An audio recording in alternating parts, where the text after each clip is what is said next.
Bonjour, aujourd'hui je vous fais une petite vidéo pour vous montrer comment je fabrique mes junk journaux. Donc, je vais mettre d'abord de côté cette boîte. Je vais vous montrer ce que j'appelle junk journaux parce que on peut avoir tous un peu notre définition. Donc moi ce que j'appelle junk journaux, c'est vraiment des assemblages en fait de papier de récup. Donc on va voir après, je vais vous montrer un peu le genre de papier de récup que je réutilise. Et donc voilà, soit pour faire des hard journaux comme ces deux petits carnets. Donc ça c'est, il est pour l'instant inutilisé, mais voilà, ça c'en est vraiment un. Il n'y a juste pas de couverture celui-ci. Mais pour moi ça peut être aussi un petit mini album. Celui-là il a vraiment une forme enfin, c'est un junk journal pour moi. C'est vraiment un mini album qui a été fait sur de la récup. Donc voilà. Vraiment, c'est du papier craft que j'avais récupéré. Donc pareil, là, on a un assemblage de papier de récup et de fond gel presse. Puisque là, moi, j'utilise aussi... Enfin, je fais beaucoup de fond gel presse, donc presque quand je les utilise, c'est de la récup. Voilà. Et puis, là, c'est un mini-album. Ça peut être aussi simplement voilà, des carnets pour noter quelque chose. Hein, bon. Quand on choisit les papiers, il faut penser aussi à l'usage qu'on veut faire. Si c'est pour noter, bon là par exemple, j'ai des papiers qui sont déjà écrits, donc c'est un petit peu difficile à utiliser comme carnet. Mais ça peut être aussi... on peut utiliser simplement des feuilles... voilà, là il y en a des feuilles uniques, et du coup faire un carnet, en fait, juste un carnet pour noter. Euh, et ça, pour moi, c'est aussi junk journal. Donc voilà, j'en ai, vous voyez, hein, c'est un truc que je fais beaucoup, que j'aime bien faire parfois juste pour le plaisir. Donc qu'est-ce que j'utilise comme papier? Alors ma première ressource, c'est les papiers craft. Attends, je vais dégager cette boîte. C'est les papiers de récup, les papiers de craft de récup. C'est-à-dire les papiers craft qui sont froissés en fait dans les papiers, dans les colis pour caler le contenu. Donc ça, moi, à chaque fois que je reçois un colis, en général, je garde aussi le papier qui sert à faire du bourrage. Donc il y a des fois, c'est des choses comme ça. Moi, je les aime bien. Ceux-là, par exemple, c'est à partir d'un truc comme ça que j'ai fait le mini-album que je vous ai montré tout à l'heure. Hein. Vous voyez, ça fait presque, il y a presque rien à faire. C'est aussi, et moi c'est mon préféré. Attendez, je vais essayer de trouver un morceau. Ah bah, j'en ai pas dedans. J'en ai pas sous la main. Non. Bon, enfin, du papier craft comme ça en fait. Hein. Là c'est du craft ligné. Et ça peut être, quand je dis craft ligné, c'est le craft, voilà, où on voit des lignes. Vous savez, il y a un côté un peu mat et un côté un peu plus brillant. Il en existe plusieurs sortes de ce papier d'ailleurs, parce que celui-là est d'une autre couleur. Et ça, c'est du récup. Hein. Tout ça, c'est... J'en ai encore là. Tout ça, c'est des papiers qui étaient froissés dans des colis. Hein. Et il y a aussi du papier craft un peu plus gris. Il en existe de toutes sortes, mais je les récupère tous. Après, effectivement, j'en ai que je préfère à d'autres. En général, j'ai tendance à préférer les couleurs craft aux couleurs grises. Mais tout est bon pour aller dans un petit junk journal. Et les enveloppes aussi. Les enveloppes craft. Ou même n'importe quelle enveloppe en fait. Hein, mais moi, ce que j'aime bien avec les enveloppes craft, c'est que le papier est vraiment... il a une bonne tenue quoi. Donc là... puis il y en a des sortes, différentes sortes aussi. J'aimais bien celui-là. Il a des lignes et tout. Ma deuxième ressource, ça va être les livres, les vieux bouquins. Alors ça, c'est vraiment une de mes lubies. Je suis gaga de vieux bouquins, vraiment de livres qui ont un certain nombre d'années parce que voilà, qui ont ce côté vraiment usé et, jaunâtres, et parfois même tachés, troués par des petites bestioles et tout. Donc voilà. Et puis après, bah, dans cette catégorie-là, parce que là, ça inclut vraiment beaucoup de choses qu'on peut trouver facilement, hein, dans des ressourceries et des Emmaüs, par exemple. À Emmaüs, souvent, ils ont vraiment carrément un endroit où il y a que ça, en fait, que des bouquins comme ça. Après, moi, dans ces bouquins-là, ce que j'aime bien, c'est vraiment, en premier lieu, tout ce qui est dictionnaire. Voilà, ça. Des Larousse. Donc là, le papier est un peu plus clair, mais il y a des fois, selon les dictionnaires, ils vont être un peu plus foncés. Et moi, ce que j'adore dans ces bouquins-là, c'est que, voilà, il y a plein de gravures, en fait. C'est un truc on doit certainement plus voir dans les dictionnaires actuels. Enfin, à vrai dire, j'ai jamais reminé dans un dictionnaire depuis très longtemps. Mais, dans les vieux encyclopédies et dictionnaires, il y a des jolis dessins et tout. Et beaucoup de plantes, animaux, personnages. Donc ça, vraiment, c'est ce que je préfère dans dans les, dans la catégorie vieux bouquins. Et après, voilà, tout ce qui est bouquins d'histoire naturelle. Donc moi, je suis pas très musique, mais quand même, je trouve comment on appelle ça, les partitions sont vraiment sympas, en fait. C'est assez graphique, je trouve, des partitions comme ça. Enfin, ça dépend des endroits, mais il y a en général, c'est sympa, quand même. Euh, j'en utilise pas beaucoup parce que souvent, je trouve que c'est une ressource qui est vraiment particulièrement jolie et qui a une petite valeur historique, donc j'ai toujours plus de mal à les utiliser. Puis il y a selon les cartes, il y a des couleurs, et c'est les atlas. Enfin, ça, celui-là, j'avoue que j'ai un peu de mal à taper dedans. Je trouve vraiment très sympa. Donc pour l'instant, je l'ai, mais je n'ai pas touché.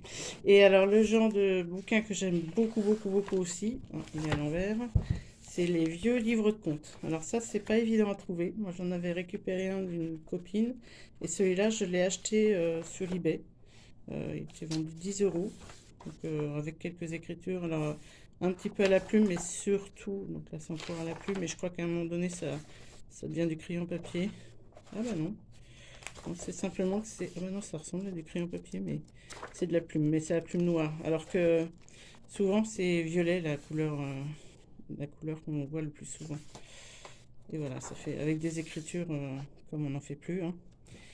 Donc voilà, ça c'est les ressources que j'utilise. Et puis j'ai ce que j'avais tout à l'heure à l'écran, ma boîte. Donc ça c'est une boîte où j'ai mis un peu tout. Ça passe juste. Tout ce qui, tout ce qui est un peu de récup de partout. Alors là vraiment il y a de tout. Il y a des planches de trucs comme ça. Ça je pense que j'ai du mal à les utiliser. Pourtant c'est, voilà, vous voyez, les laboratoires, c'est des trucs comment on appelle ça, d'entreprise pharmaceutique, ça.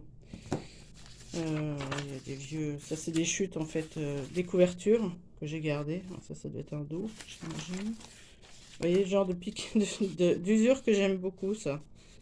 Donc ça c'est, je pense que ça je les ai gardés avec l'idée de me faire peut-être un hardbook, un hard journal ou un e-album, ça c'est garanti. Voilà, des trucs vraiment très sympas. Donc ça c'est des trucs. Là, dans cette boîte-là, j'ai vraiment de tout. Pareil, j'ai dû garder. Oh, c'est trop beau. Euh, ça, je l'ai gardé. C'était un livre. Ça, j'adore tout ce qui est bouquins, les vieux bouquins de cours élémentaires. J'en ai quelques-uns qui sont encore en très bon état, que j'ai mis en exposition dans mon atelier. Mais j'aime bien. Là, les cartes, elle est un peu rose, c'est sympa, ça change. Enfin voilà, vous voyez, hein, un petit peu du calque, du papier craft encore. Donc, je vais m'en mettre un peu de côté. Je vais mettre ça.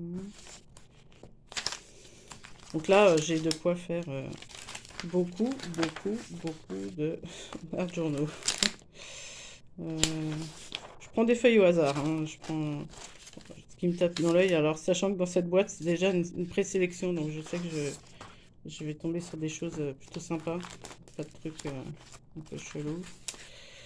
Tiens, ça c'est sympa. J'en ai quelques-uns, j'en ai pas beaucoup, mais papier millimétré. Mais ça c'était... non, il n'est pas millimétré celui-là. Enfin, peu importe. J'avais celui-là aussi en... Je vais mettre...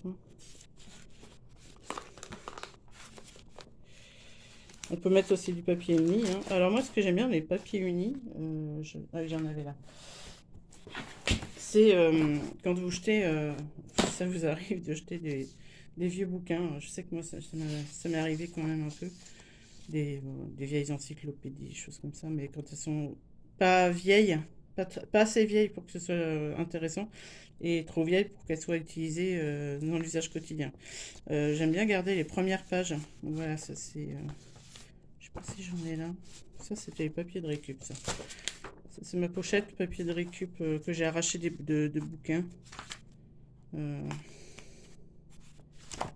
me semblait que j'avais du blanc. Oh, non.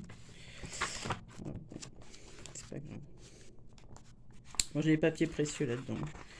Il y a des choses... Ah tiens, ça c'en est un. Ça c'est une feuille qui était... la première page en fait du bouquin. Vous savez, souvent il y a une page de... La première page du bouquin et c'est blanc. C'est ce qui permet de rattacher, de faire la reliure en fait. Vous voyez, j'ai des choses comme ça. Donc, voilà, tiens, je vais mettre ça, un truc comme ça. Bon, voilà. Donc ça, c'était pour la partie ressources. C'est à l'infini. Hein. Là, c'est des exemples de moi, ce que j'utilise. Parce que c'est les choses que j'ai tendance à chercher et à trouver, du coup. Parce qu'à force de chercher, on trouve. Hein. Mais on peut imaginer vraiment beaucoup de choses. Hein. On pourrait utiliser du papier d'emballage alimentaire. Il y en a qui sont très sympas hein, dans les emballages. Des papiers, je sais pas moi, des vieux papiers d'école en fait, par exemple, tout ce qui est papier de cahier, hein, vous savez, avec les lignes, les petits carreaux ou les grands carreaux, les papiers calques qui vont avec. Et puis après, du papier de canson, du papier à dessin, enfin, à peu près tous les papiers qui vous tombent sous la main en fait. Et puis après, ça dépend ce que vous voulez en faire, si vous voulez un truc un peu joli, tout ça. Donc là, j'ai fait une petite sélection. Vous voyez, les formats sont pas forcément les mêmes. Celui-là, je vais peut-être mettre celui-là. Celui-là est déjà plié, c'est parfait. Non, ça c'était dans la boîte. Et donc, après l'idée en fait, c'est de les plier en deux. Alors le truc, c'est que quand on les plie en deux, donc ça définit un format en fait. Donc plus vous utilisez des grands papiers et plus vous allez avoir un grand format forcément. Là, par exemple, si vous avez une feuille A4, bah, si vous la pliez, vous obtenez A5. Vous allez avoir un truc qui va faire à peu près 15 sur 20 cm. Après, voilà, du coup, là, moi, j'ai des choses très différentes. Donc, là, par exemple, j'ai plié en deux comme ça. Donc là, pour l'instant, on est plutôt pas mal. Donc, celui-là, par exemple, moi, ce genre de papier, là, dans ce contexte, je vais le plier comme ça. Parce que je m'en fiche un petit peu du sens de lecture. Puisque, de toute façon, si j'en fais un art journal, il y aura probablement de la peinture et des encres dessus, on verra plus rien. Mais après, par exemple, quand les papiers sont trop grands, par exemple, celui-là est vraiment très grand, même plié en deux, vous voyez, ça fait vraiment très grand. Donc là, après, on peut, et en plus, on va se retrouver avec les partitions pas dans le bon sens. Une fois encore, moi, ça m'est égal un petit peu, mais on peut y être attaché. Mais là, c'est surtout une question de format. Moi. Du coup, hop. Alors, je prends pas le massicot hein, pour faire ça. Hein. On est dans un junk journal. On se prend pas la tête. Alors, pareil, j'ai tendance à plier en deux, hein, mais on n'est pas obligé de plier en deux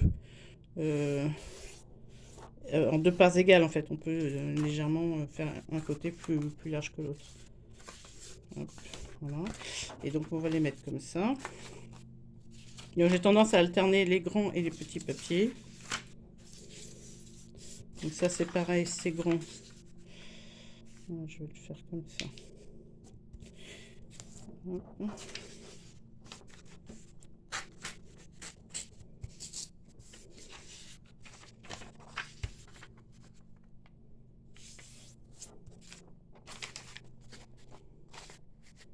Après c'est pareil, on n'est pas obligé de les mettre toujours centrés, hein, on peut les décentrer un petit peu.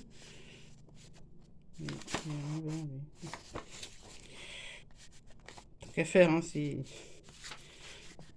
Hop. On fait ça. Celui-là, hop.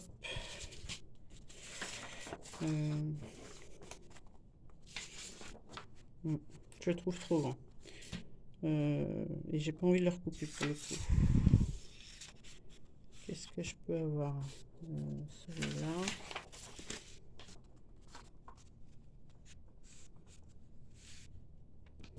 Ça, c'est des papiers. Il y a eu des petits accidents dessus, mais bon, c'est pas très grave, ça c'est pareil. Une fois utilisé, ça se verra plus. Je pouvais pas le jeter en l'état. Qu'est-ce que je peux... Ah oui, le papier craft là. Donc ça c'est pareil, je vais recouper un petit peu. Je vais essayer d'en faire un grand morceau.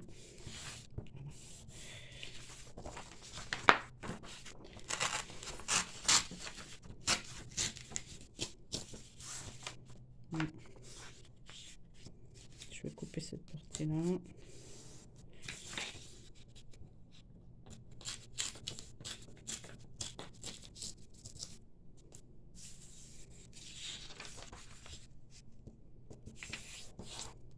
Voilà. Et puis, allez, je mets celui-là. Vous voyez, hein, ça ne me prend pas très longtemps. C'est juste une question de choix. Bon, après, ça dépend si on est du genre à décider vite ou pas. Celui-là est pas mal aussi. Hop. Et donc voilà, là j'ai un carnet, un junk journal, devenir, qui fait 22 cm sur 14. Après, je pourrais par exemple recouper légèrement, par exemple, pour avoir quelque chose d'un peu plus en hauteur, ça pourrait être sympa. Là, je dois avoir 4 épaisseurs à recouper. Je cherche mon cutter.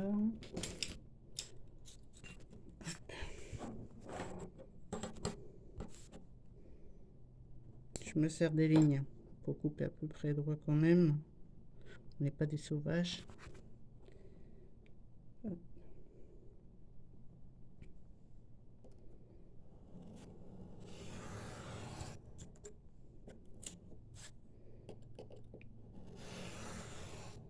Voilà. Hop. Et puis après, j'ai plus qu'à trouver une couverture. Pardon. Donc pour la couverture, on pourrait prendre par exemple un morceau comme ça de craft gommé, de craft ligné. Ça peut être une bonne idée. Surtout que pour le coup, si je veux en faire une couverture, ce papier-là, je fais une double épaisseur en fait. Je vais le doubler. Je vais voir si ça fonctionne. Si je le plie comme ça, est-ce que ça irait? Ah, c'est pas mal. Moi, ça me gêne pas si ça déborde un peu. Et puis je recouperai là. Bon. Je ferai ça plus tard. Je vais vous montrer déjà non, juste sans la couverture, mais parce que la couverture là, il faudrait d'abord que je fasse la couture avant de faire à la reliure. Donc je vais vous montrer. Donc le truc aussi qu'il faut garder en tête quand on fait ce genre de produit de art journal, c'est que le nombre de pages monte très vite en fait. Parce qu'à chaque fois que vous pliez un papier en deux, en fait, vous avez 4 pages. Donc là, j'en ai mis 1, 2, 3, 4, 5, 6, 7, 8, 9. 9. Donc ça veut dire que j'ai déjà 40 moins 4, 30, 36 pages. C'est déjà pas mal. On peut aussi faire des plus petits carnets, genre par exemple 5 feuilles, et puis le faire en 2 livrets. J'ai déjà fait ça. Je sais pas, bah ça par exemple, vous voyez, là il y a 3 livrets. En plus, je m'en suis servi pour faire la déco. Donc à chaque fois, j'ai fait un livret et puis je l'ai relié. Deuxième livret, troisième livret. Je regarde si j'en ai d'autres. Il y a plusieurs. Ah non. Donc moi, la reliure que je fais le plus souvent dans ces cas-là, hein, ça se voit d'ailleurs ici, c'est avec de la ficelle, tout simplement. Après, on peut aussi remplacer la ficelle par un trait de couture si vous avez une machine à coudre. Alors, il faut se méfier avec la machine, la couture, c'est que faut pas les faire trop serrer parce qu'en fait, ça fait un petit peu comme si c'était prédécoupé. Et moi, je sais que c'est ce que j'avais fait pour mes petits art journaux là. Et en fait, j'étais obligée de faire beaucoup de rafistolage parce qu'à force de le manipuler, de patouiller dedans, en fait, les pages, elles s'arrachaient. Donc, c'était relié avec un trait de couture. On voit quasiment plus là. Mais du coup, je me suis retrouvée voilà, à rattacher beaucoup les pages. Bon, après, ça fait des petites choses en plus. C'est pas gênant, mais bon, le, du coup, à la fin, le carnet est un peu fragile, on va dire. Alors, pour faire la reliure, donc, soit on y va à l'arrache, entre guillemets. Euh, voilà. On peut prendre juste une aiguille ou moi j'ai mon pic pour les die là. Et puis on peut faire des trous. Alors, on peut prendre la page centrale et puis essayer de faire. Moi, je trouve que là, pour un projet de cette hauteur, 4-5 trous, ça suffit. Alors, je vais en faire 5 comme ça. Je vais faire avec le milieu. 21. Fait 10 et demi. 10 et demi. Puis après, je vais faire tous les 4. 1, 2, 3, 4. Là. 4 et 4. Voilà. Je mesure histoire que ça soit à peu près régulier, hein, mais c'est même pas la peine. Et après, je prends toutes mes pages et puis j'essaie de faire le trou. Voilà. Hop, vous voyez. Donc après, il faut faire des trous voilà, assez gros parce que quand même, on va passer une ficelle d'une certaine taille et en plus, on va repasser plusieurs fois dans le trou. Donc voilà.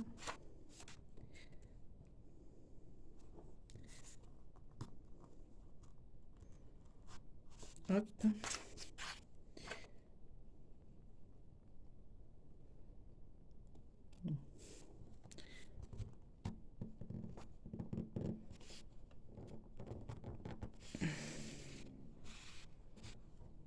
Et le dernier trou, il est là. Tac. Hop. Et voilà. Donc là, ce qu'on peut faire, c'est... Je vais prendre une règle.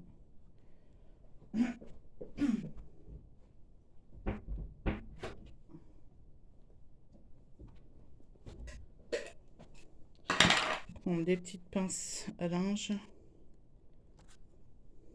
pour faire tenir tout ça ensemble.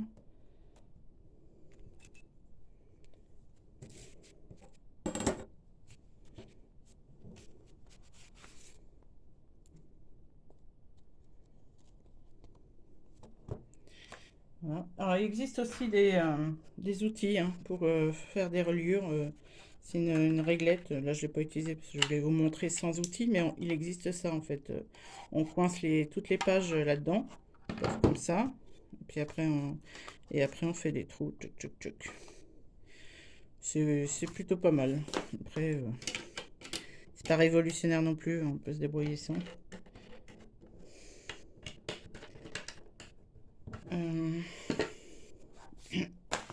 Et donc de la ficelle. Alors moi j'ai un stock de ficelles, vous voyez, des petites ficelles de broderie, des choses un petit peu plus épaisses, de la cordelette, de la petite laine, enfin voilà, du twine, plein de petites choses. Bon, ça c'est mon petit stock, j'en ai un plus gros stock ailleurs, mais ça c'est ce que j'utilise couramment. Tiens, d'ailleurs j'ai envie d'utiliser plutôt ça. Elle va être plus jaunâtre, ça va mieux marcher. Donc, j'ai pas besoin de très long, hein.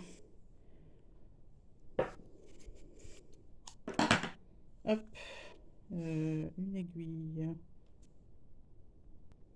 Donc, j'ai essayé d'en prendre une avec un grand chat, mais pas forcément trop épaisse.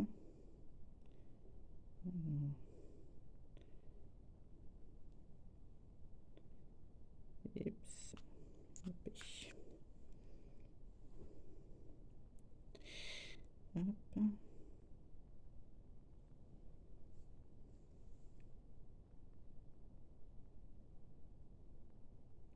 Oh mince, j'y étais.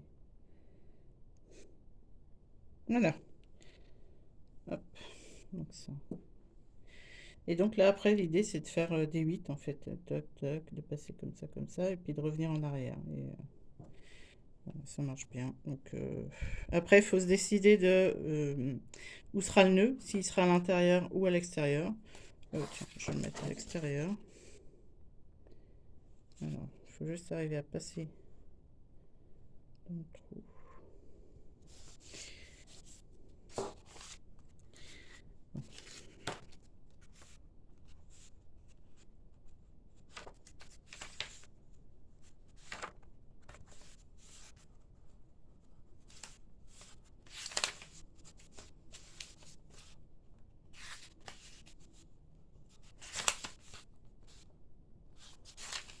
Ok, ça c'est bon. Voilà.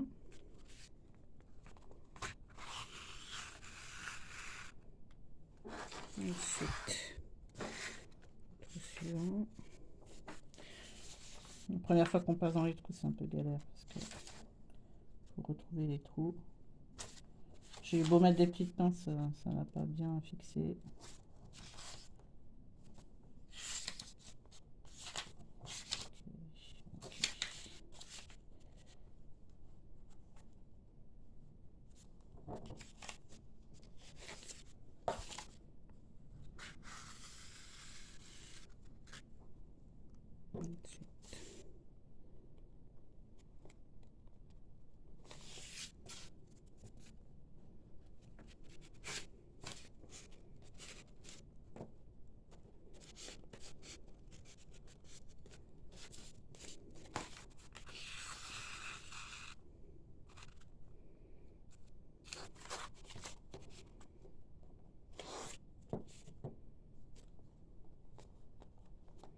Donc là, je suis arrivée en haut, je repasse dans le trou du dessous.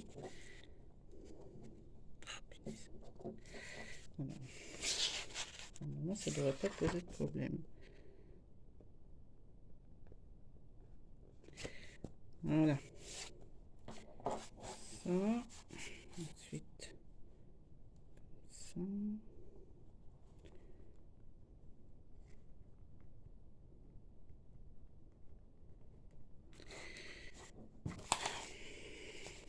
Ça, c'est le passage que j'aime pas parce que c'est toujours un peu galère là, à relire, je trouve. Hop.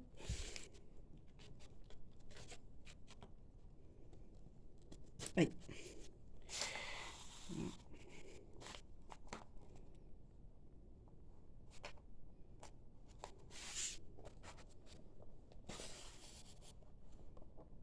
Voilà.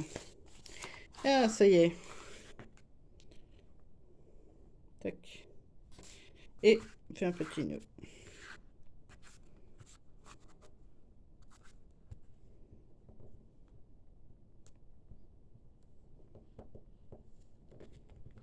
Tac.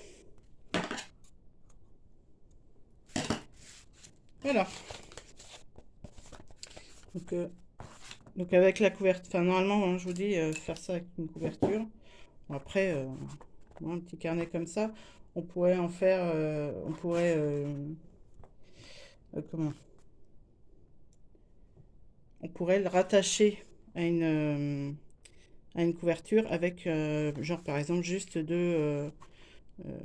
une ficelle, quoi. On pourrait rajouter encore une ficelle. Les trous, peuvent encaisser, hein. Voilà.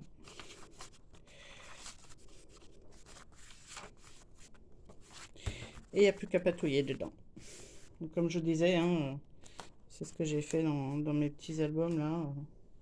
Mon idée c'était d'en faire. Là, à chaque fois, il y a 20 pages. Donc, 5, 5 papiers qui sont reliés ensemble avec donc, ce qui font 20 pages. J'en avais fait 5, il me semble. Et l'idée c'était de faire 100 pages de art journal autour du thème des paroles de chansons, pareil, en l'occurrence. Voilà. Et ben c'était ma petite astuce pour faire un petit carnet vite fait, bien fait, pas cher, pour, euh, pour faire vos petits essais de dessin, de collage, de art journal. Alors pour la patouille, hein, quand on passe à la patouille, comme je fais par exemple moi, avec des encres, des choses comme ça, beaucoup de techniques humides. Évidemment, à chaque fois, je teste le papier parce qu'il y a des papiers de récup qui supportent parfois. Et puis par exemple celui-là, il pourrait. Et parfois, il supporte pas, donc il faut mettre du gesso ou un petit peu de peinture en fond parce que sinon ça traverse et après on peut pas travailler le dos. Et moi souvent je les travaille page par page. Je fais pas de double page, surtout sur un truc comme ça où les pages sont un peu irrégulières. Puis je trouve qu'une double page c'est tout de suite plus impressionnant que juste une petite page. Voilà, voilà. Et ben je vous souhaite un bon week-end et puis à bientôt. Salut, salut.